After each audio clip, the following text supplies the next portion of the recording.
Bonjour Florence, ça va? Ça va bien. On est au château d'Assaut.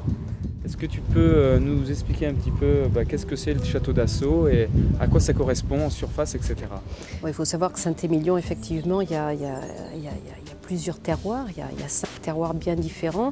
Et qu'à Dassault, on n'est pas sur le plateau calcaire qui entoure le village, on n'est pas sur les côtes au sud également argilo-calcaires, mais on est sur ce qu'on appelle des glaciers anciens qui partent de Cheval-Blanc, Chauvin, qui descendent ici. Alors ce ne sont pas des sables d'alluvion, mais ce sont des sables qui donnent quand même pas mal de délicatesse au château.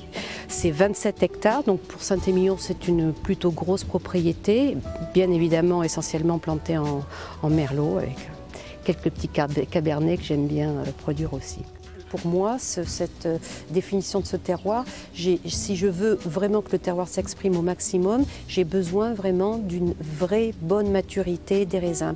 Il ne faut pas que je m'arrête à la maturité du jus, il faut vraiment que j'aille jusqu'au pépins, aux peaux, parce que je vais avoir peut-être plus que les autres besoin de ces macérations et de prendre des tanins qui viennent de toutes ces peaux et pépins. On a Dassault. Dassault fait partie du mélange intégral ici, où il est toujours séparé dès le départ.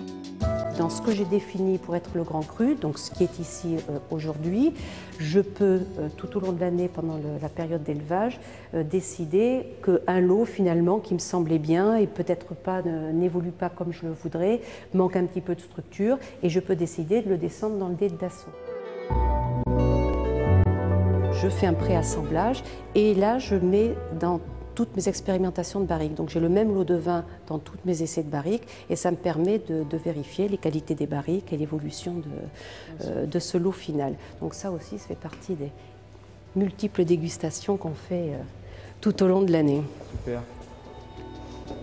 Ouais, c'est un bel endroit.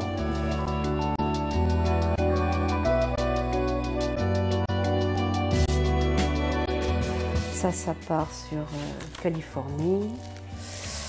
Là-bas, c'est Californie aussi. Et puis ici, c'est Houston. Aquitaine Wine.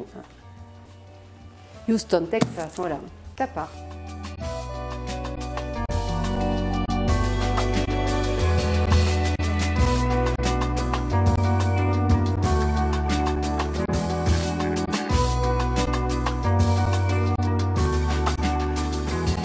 Donc on a fait une vingtaine de cuves qui vont de 60 à 75 hectolitres selon les parcelles.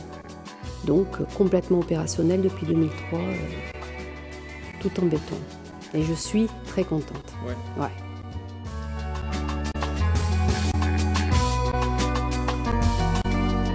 Petit dé de Dassault? Allez, un petit dé. 2000. On va travailler le dé de Dassault plus sur le fruit, et de mettre en avant ce côté fruité et un peu moins sur les tanins. Alors effectivement, sur un 2000, les tanins, on en a quand même, on a une belle structure et c'est un vin qui, même si c'est un deuxième vin, sera un bon vin de demi-garde, peut-être pas de garde pendant 30 ans, mais au moins de demi-garde sans problème. Mais le fruit reste important et depuis le début. C'est un vin qui a déjà 7 ans.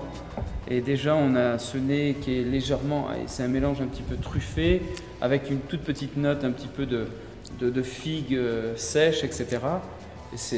Et un petit peu de réglisse aussi. C'est vrai qu'on a, on a la belle expression du merlot qui est bien présente. Et c'est vrai qu'on est, même si on est en train de partir sur les bouquets, on a encore la fraîcheur du fruit qui est bien présente, mais c'est vrai que le bouquet s'installe. Dassault 2003, c'est torréfié. Par contre, en bouche, c'est vrai qu'on a une belle structure tannique.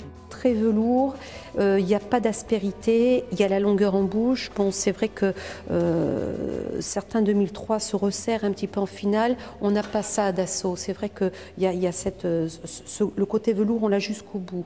Et pour un vin aussi jeune que ça, c'est assez étonnant et je suis très contente. Petite fierté. Une belle réussite. Santé.